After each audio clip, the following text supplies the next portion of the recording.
Good afternoon, guys. My name is Gareth Thornton. Thanks everyone for joining on our live webinar this morning. This morning's webinar is titled Promoting Wellness and Resilient Skills in Children and How We Can Incorporate That into PE.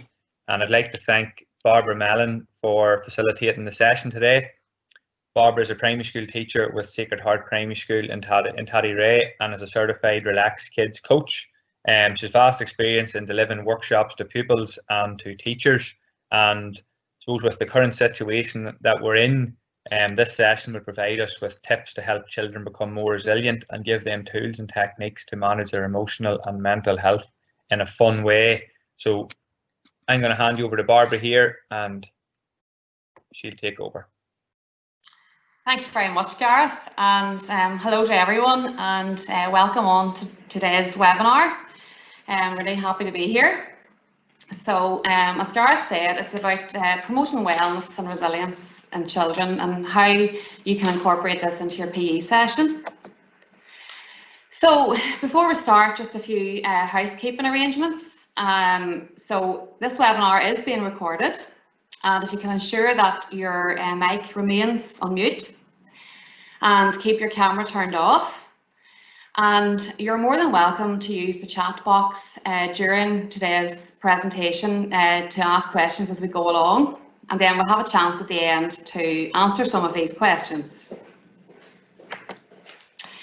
So, as Gareth said, I'm a class teacher and I work up in Tattyreagh near Oma. And I'm there from Tuesday to Friday, and I have a composite P3 and P4 class, or well, I did until March, until the pause button was pressed. And then on Mondays, I'm a relaxed kids coach, and that means I go around different schools, and that's the techniques that I'm going to talk to you about today. They're from the Relaxed Kids program. I'm also a mom of 3. So it's my hope by the end of this webinar that you will have a better understanding of some of the theory behind wellness and resilience, that you will learn a range of wellness and resilience techniques, and I'll give you some resources to support this, and that you'll understand how you can incorporate these into your session. I'm also aware that you're all coming from a variety of backgrounds and levels of experience. Some of you are PE specialists and trained coaches, and some of you are class teachers like me. So I'm coming from the class teacher sort of Senko role as well, as I can see the strong correlation always as educators. We can always see the strong correlation between a child feeling happy and content and safe and their ability to learn. So there will be a direct correlation between helping these children to feel happier and more relaxed and their academic achievement. So we'll start by asking why. Why do we need to make a conscious effort nowadays to actually teach these children tools to be able to deal with their anxiety and these resilient skills? Unfortunately, every day there are very scary statistics released in the news and scary headlines, and as educators, we want to think, well, what could we do to help with that? And I suppose it's important to realise it's not just for children who are already suffering from sort of anxiety and things like that there. It's for all children as sort of prevention tools. So I suppose one of the main things that's quite obvious is just modern pressures. Society has changed a lot, and we're sort of living in a society of information overload. We're constantly getting notifications on our phones. There's all that extra pressures that maybe we didn't have as children. Even the amount of TV stations we have, I don't know about you, but when we were kids, there was 4 channels and RTE for an extra 2 if you were lucky. So now there's more of a need for maybe us to consciously slow down ourselves, both mentally and physically. And I think this became very obvious in the pandemic, when a lot of us were forced to do that. And then we realised just maybe how fast the past pace of life that we were all living was. And unfortunately, this probably has impacted on the children of our time as well, because very busy parents, you know, very busy children too, running to a lot of different clubs and a lot of pressures from school as well. So it's very important to connect with the here and now. And it's so normal for our minds to wonder. Like, how many of us are sitting here now planning this evening's dinner, or thinking about tomorrow, or if we'll get a summer holiday or not, or if we're going to be coming back to school and what date. And just, their minds are definitely very, very busy at the minute. I saw this wee quote on Facebook. I'm right and fond of social media myself. And it says, my mind is like an internet browser. There's 19 tabs opened, 3 of them are frozen, and I've no idea where the music's coming from. And that's just the reality for most of us. That's what our minds are like. So how can we help the kids? I think it's fair to say, as a society, we have a better awareness of mental health and promoting good mental health, but do we have better understanding? And this is where positive psychology comes in. So positive psychology has been a big movement in this in recent years. And this is basically looking at the science of survivors. You know, looking at people who have had the hard hits and are naturally resilient or show signs of resilience, and learning from that. So I think, and using that there as a preventative, and using these as preventative tools for everyone, because unfortunately every single one of us is going to take hard knocks in life, some bigger than others. And if we can instill some sort of some of this positive psychology into children early on in life, it'll give them a better chance of bounceability, being able to bounce back from those hard knocks, which unfortunately seems at present seems to be a problem. They're not bouncing back the way they should, or possibly generations before were able to. So the first step in this would be teaching emotional intelligence, or giving them the emotional literacy.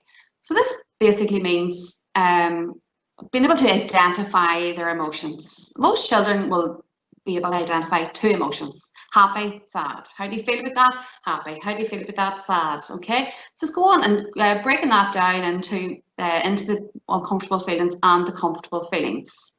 And resources we use in our school, and I know a lot of you coming from a teaching background here in the north will be familiar with PATHS. And for those who aren't, it's an acronym for Promoting Alternative Thinking Strategies. It's a brilliant school programme, and you'll get more information on it online if you're interested in getting it into your school. Also, there's lovely resources from the Living and Learn Together boxes that would have come out with the revised curriculum around 2008. And for those tuning in from the south of Ireland, there's lovely resources from the curriculum on your curriculum website as well. So basically it's teaching children to be able to identify their feelings at different times. Those uncomfortable feelings, you know, the anxiety, the worry, the feeling overwhelmed, and then the comfortable feelings, happy, excited, those ones. So it's very important to have those words, and they understand and can identify the different emotions. So your role as a coach and teacher. So with children, with having that sort of being able to identify their emotions, we can move on then to looking how this sort of works in class and in your PE and coaching sessions. So I'm sure you all agree that PE and coaching were always of paramount importance in providing a broad and balanced curriculum for our children. Well, this is the case more than ever for the promotion of physical as well as mental well-being. With it just, again, pressures of modern life, children maybe just aren't moving as much as they were, and obviously the mental impact on that as well. So using this emotional literacy, we can teach the children that relaxation is fighting back against these uncomfortable feelings. So relaxation is a tool that they can use to self-regulate, being able to self-regulate their emotions, to be able to identify them and then do something about it. And this should be taught in a fun and memorable way. So back to the uncomfortable feelings, children's automatic reaction there maybe would be to misbehave, play out. We all have discipline problems at some stage or another when we're teaching, okay? And very often if you look beyond the behaviour to the reason, you know, and if you can give that child and give them the intelligence to be able to identify their emotions and be able to do something about it. You'll notice that behaviour improve as well, which we all want as teachers and coaches. So this is what attracted me to the Relax Kids programme, and why I decided to train with it, because it's so simple. It's actually so straightforward and so back to basics. So Relax Kids uses research-based mindful and relaxation techniques alongside values and positive psychology. That's your gratitude, compassion, all those things, to help support children's emotional health and well-being. So it follows 7 easy to follow steps that range from high energy to complete relaxation. They use the colours of the rainbow, which is easy to remember and easy to follow. So we've got move, play, stretch, feel, breathe, believe, and relax. So we'll just leave them for a few moments so that you can read through them.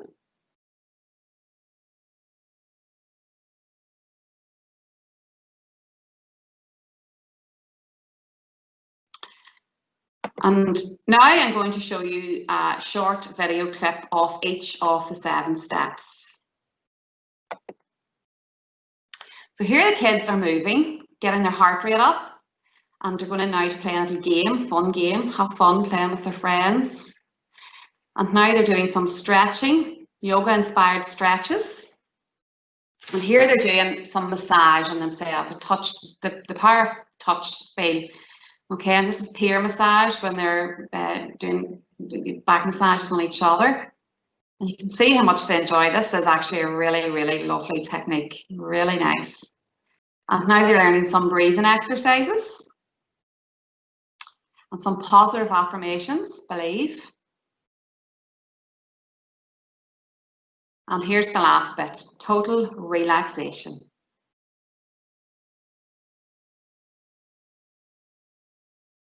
Sorry, I've just maybe realised here I've actually, maybe my video is going a bit quicker than yours. So, okay.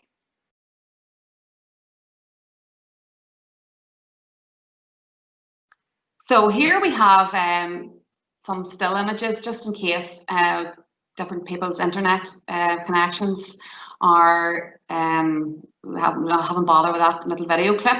So we've got move, getting their heart rate up, playing some games, and you can see in the picture here these kids are a bit older, so it's very much very adaptable to different age groups. If you've got older children, maybe the games could be more appropriate to their interests and abilities. Stretching, and here's the massage, the breathing, positive affirmations for believe, and relax. So, how can you incorporate these techniques into your lesson and session? I think it's really important to note that I would only recommend adding 1 or 2 to your session, because after all, you're coaching a PE session and you've got learning intentions for skill development and lots of other things. So you don't want to stint the flow of your session. But just adding 1 or 2 of these to your session will really just instill in the children those wonderful tools that they can use now and use whenever they need, when they're overwhelmed with emotions. So you're probably thinking, I do some of these things in my session, so I'll show you how you can make that more mindful. For example, stretch. Stretching is very, very important for prevention of injury and getting the muscle groups warmed up before any physical activity. So you can promote the wellness aspect of stretching by explaining to the children that if they're feeling worried or sad, we very often feel very tensed up. And by having a good stretch, you'll feel much better. So it's for any time, anywhere, not just at the football or gymnastics, but any time if they're feeling overwhelmed with those emotions or had something happen to them that's just feeling knocked. It's a go-to, okay? And they understand the stretching will help them feel better. So I'm going to talk through a sample lesson now, and I'm going to include all 7 steps and pop in some mindful moments at the end of each one of those too, just to give you some ideas. Just bearing in mind, again, I recommend 1 or 2 in your session, unless you want to take a complete standalone relaxed kids session, which is fine too, and then you could just go through all 7 in your session. Take a theme that ties in with your class topic. There was brilliant tips last week from last week's webinar on using cross-curricular themes. So there was great ideas in that for pulling in different curricular areas and going with topics. So I've picked Under the Sea. So here's the first 3 steps from the Relaxed Kids program: move, play and stretch. Okay, so moving to get their heart rate up, and playing a game, then moving on to a game like Shark Attack or Rob the Nest. It's a firm favourite in our school. I'm sure it is in your settings as well.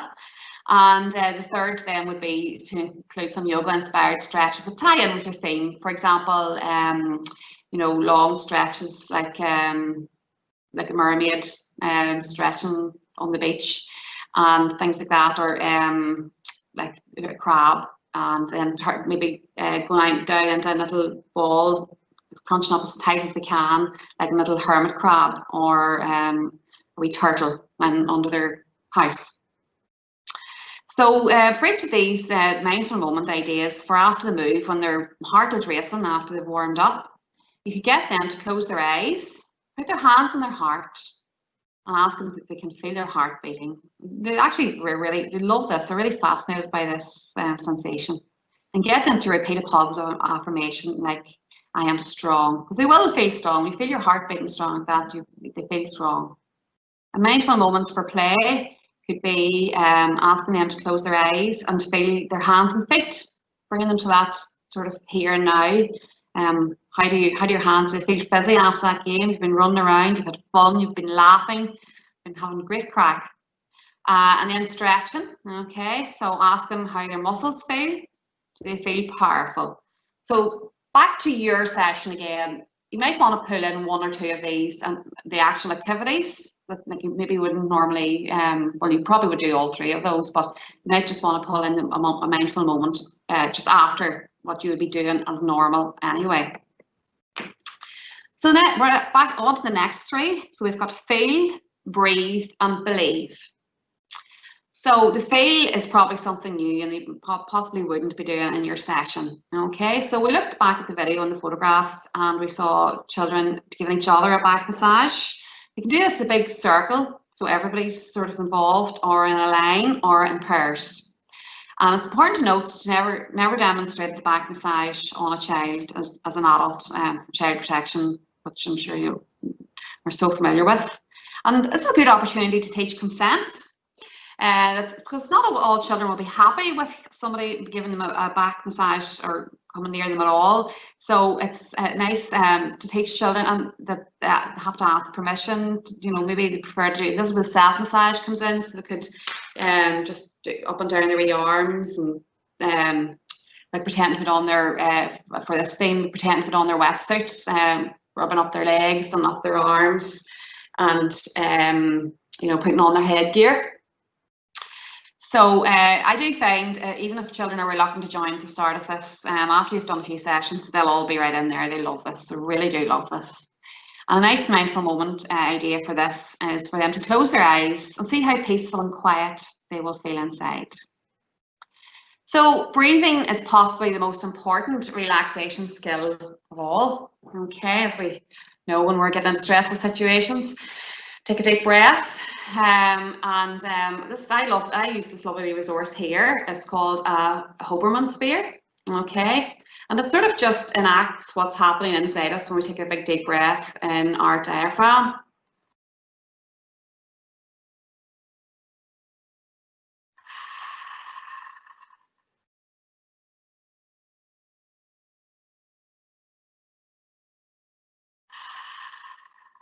And the kids of all ages, right up to teenagers, and even you can do some adult classes using these 7 steps as well. I love that resource because it's so visual and you can actually really imagine what's happening with your breathing. But if you have a big group of more than 15, I'd recommend using 2 of these, and they're very cheap. I mean, I got mine in Toymaster, but you can get them on Amazon. They're very widely available, and they're called Hoberman Sphere. Okay, another little one I would use would be star breathing, using the 5 points of your hand. Okay, and this is obviously so easy to go to at any time in any situation. So breathe in and out, and in and out, and in and out, and in and out, and in and out.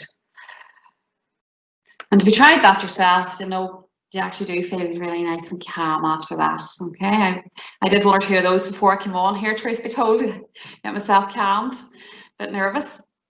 So the 6th step from the Relaxed Kids program is believe, and this is the real feel good. This is where the real positive psychology comes in very, very firmly. So I would explain to children about how top athletes use affirmations to help them achieve their goals, setting goals, and about believing in yourself. We've all heard of like the laws of attraction and all The Secret and all those things. Really about just actually really setting goals and really for yourself.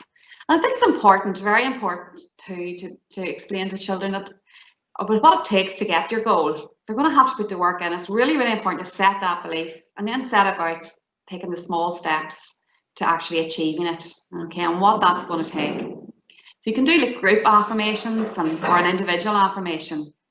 I will be emailing you some resources, and for this, especially for this one, because I found when I started off, I was sort of stumped a bit as to how to sort of do this with the kids.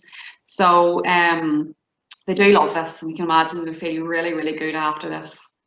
And a mindful moment idea for this 6th step would be to close their eyes and get them to say in the first person, I am, as opposed to we are. We start off with we are in the group affirmations, and then I am amazing, I am amazing.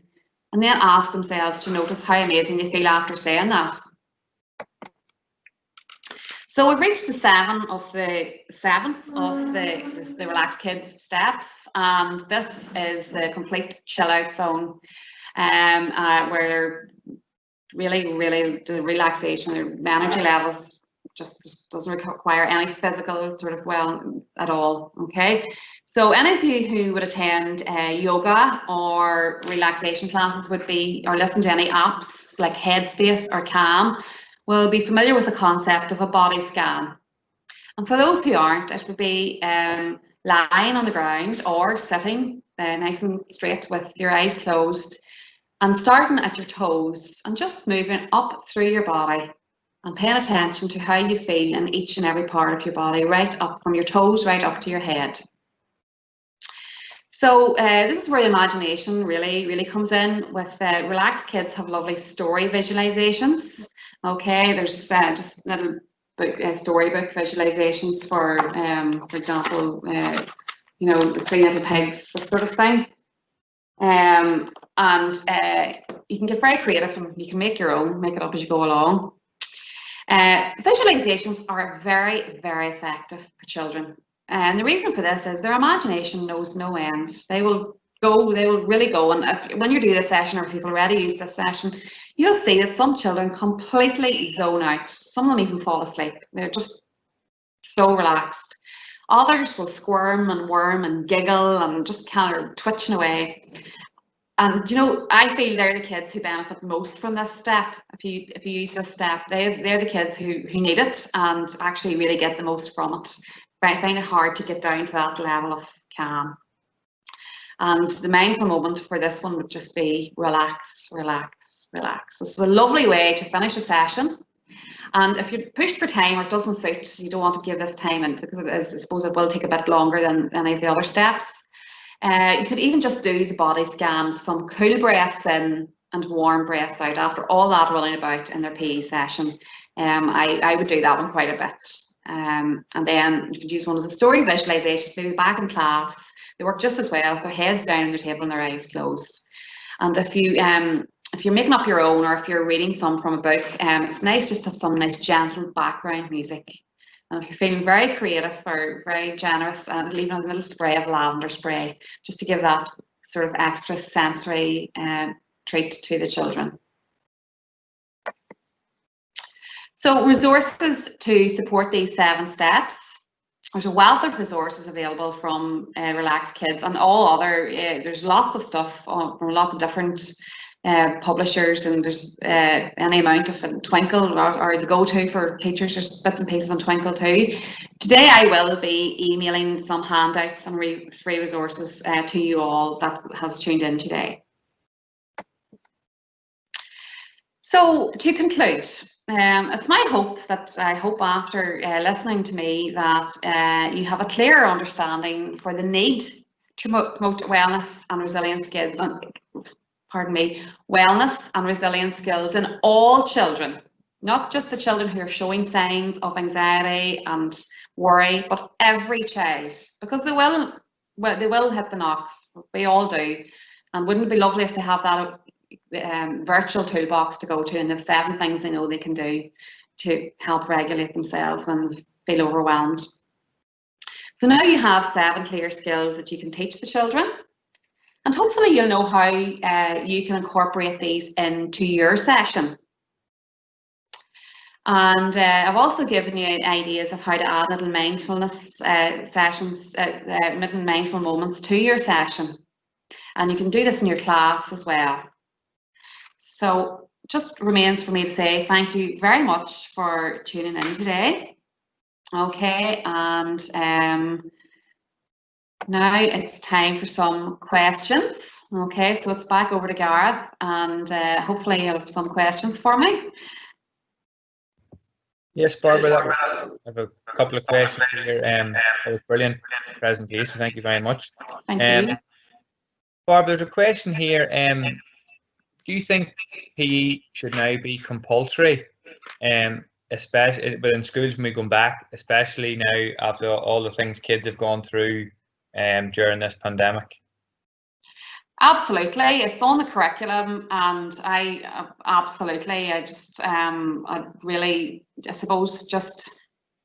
just feel it's a very, very important part of curriculum, and always has been, but that is just certainly the case more than ever.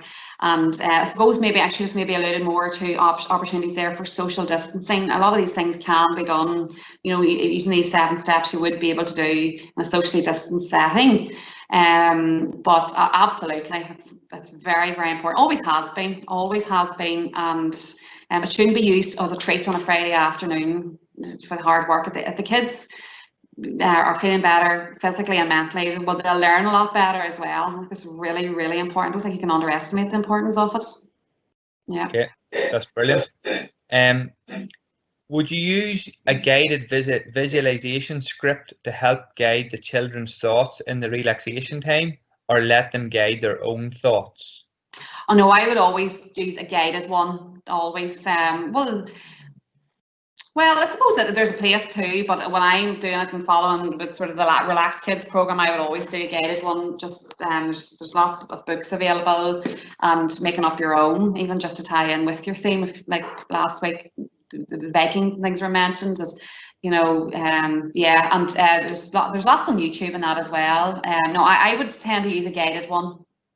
Okay. So, yeah, because maybe you're trying to maybe bring that sort of positive affirmation into it, or a particular skill, and you know, for like calm, for example, or feeling strong. So no, I would tend to use a guided one. Okay, very good. Another one here for you, Barbara. Who are going to train the teachers in this topic? Well, it's my understanding that before the pandemic, the Department of Education and the executive had very much put promoting positive mental health and addressing the already mental health crisis with young people to the top of their to-do list. So I am very hopeful that there will be proper structured training, and I know that the PDMU element of our curriculum up here in the north has been changed to include mindfulness and things, but I totally get that. Yeah, I suppose things like this, and maybe coming to educate yourselves, but I seriously hope that there will be, and this will not be sidelined because of the pandemic, but it will actually become all the more important, because I can really see in my own children, and fear for all children, not just children from vulnerable backgrounds, missing that social aspect of school more than anything. I think that this is more important than ever to look at promoting resilience in them. Like, I mean, it's been hard for kids, it really has. They're not, you know, I suppose I feel going back that, you know, social distancing and children, I just wonder about the harm that would do. I mean, they need, little boys need to play fight, girls, you know, and girls, and just the interaction in the playground and all, you know, so yeah, more than ever. And I really, really hope that the Northern Ireland Executive here, and I think they will, put it to the top of the list. Okay, brilliant. There's quite a few questions coming in, Barbara, so I'm Yeah, going to try that's fine. Plenty of time now. I'm going to try and combine some of them. Yeah. So how do you deal with pupils laughing and giggling during the guided relaxation period if it's distracting others? And do you find PE helps behaviour? So you might be able to combine the answer for both of them. Right. Well, I think at the end of the day, you know, kids have a lot of energy, and you know, yes, I think PE is vitally important as an answer to the first question for every child, especially children who's just full of beans. We need to get that energy off. And you know, I think back to years ago, I had one class in particular, and it was a lot of very, very bubbly, lively little boys in it, and they were like lion cubs. And I actually used to take them up and do wee quick sessions just to burn the energy off them before bringing them back down to the classroom, just to sort of get them, you know, into the zone for learning some, the reading, writing, and counting. At the end of the day, is, I suppose, that our main job, of course, you know, getting them sort of be able to do the 3 R's. So so as for the giggling and that during the visualizations, that's normal childhood behaviour. I would find sometimes they would maybe gravitate towards other wee giddy friends. So I would, you know, if they're on the floor, so I would just walk around as I'm reading and just maybe just even look at them, or just gently sort of just remind them, maybe just put my hand on their foot or something, just, you know, just to settle it, and or possibly just saying, I don't, this is a very quiet time, and just think of others, and you know, things like that there. But I say they actually are the children who need it more than any. Really, they need to be able to get that down, and you know, and hopefully if they've had a good PE session and you leave this bit to the end, they will have burned off some excess energy at that stage anyway. But they do giggle, that happens, it does happen, and I suppose just as long as they're not spoiling it for the other children, and I suppose just taking it from there. Yeah, okay, very good. Can you use imagery and visualization to coach skills? I would say you probably could. Yes, I think that's a brilliant question. Yeah, I think that would be a really good use of visualizations. In the past, when sort of doing the yoga poses, I would sort of maybe, even though I'm not overly experienced or trained in Tai Chi or whatever, but I know that sort of, you know, the visualizations for that, for strength, and pretending to do a bow and arrow. So maybe you could translate that into, say, your skill, like a ball skill in particular, like close your eyes and just imagine I suppose, yeah, I think that'll actually be really powerful. Yeah, I haven't actually maybe tried it, but that's something for me to take away from today anyway, as a teacher. Yeah, yeah, I think, yeah, it would work. Worth Brilliant. trying. Yeah, no, probably just to come in on that, Barbara, it's something that we would have used quite a lot with Key Stage 1 kids, is using imagery when they're practicing the skills, as you said, closing their eyes and thinking about it and visualizing themselves potentially dropping a ball or catching a ball, and then adding in the ball and letting them try it, you know. So it is something that we would have used before, and it is very, very powerful, as you say. Yeah. Where would you be able to obtain some training in Relax Kids, and is there an online kids training, or is there an online Relax Kids training available? Well, the trainer for Ireland, for the island of Ireland, is a girl called Joanne Callan, and Joanne's based down in Meath, just outside Newry. So the training would run probably 3 or 4 times a year between Dublin and Belfast, and I would have trained in Belfast. And since the pandemic, they have actually gone online now, so there is actually currently an online training program with them. So you can either go on to the Relax Kids website, it's www.relaxkids.com, or you can email me or contact me on Facebook for any more information on that. I just think it's a lovely program. It's very, very simple to follow, and it's so applicable to all age groups. So hopefully that answers that question. Yep, there's a question come in there, Barbara, just asking about will people be able to access this content? So all this content will be sent out, and you will be emailing everybody out a free resource, and then obviously this session has been recorded, so that's this session will also be sent out to everybody in the coming days. We have a lovely comment in here, Barbara. I've tried it and it works a treat. So that's good. Some very, very positive feedback. Oh, good. That's good. We've one more question, Barbara. Shall we finish with this one? Do you Yes. think there should be mindfulness and mental health topics taught through PE or by coaches? I think both, because I just personally feel as a class teacher that coaches coming in is so important. Pardon me, because if somebody coming in who's a specialist, teachers, we're very prone to getting over. We're probably our own worst enemies. You know, we'll take this on, and pardon me, just got a dry throat. So I feel that the coaching program is of vital importance more than ever. And I think if they can incorporate some of these mindfulness techniques and resilience training in their sessions, it will be a win-win for everyone. And as for teachers, they can do them through their PE, but they can actually come into their classroom practice as well. And any of us in the Catholic sector would know about sort of the Catholic ethos and the importance of that sort of permeating the whole school day.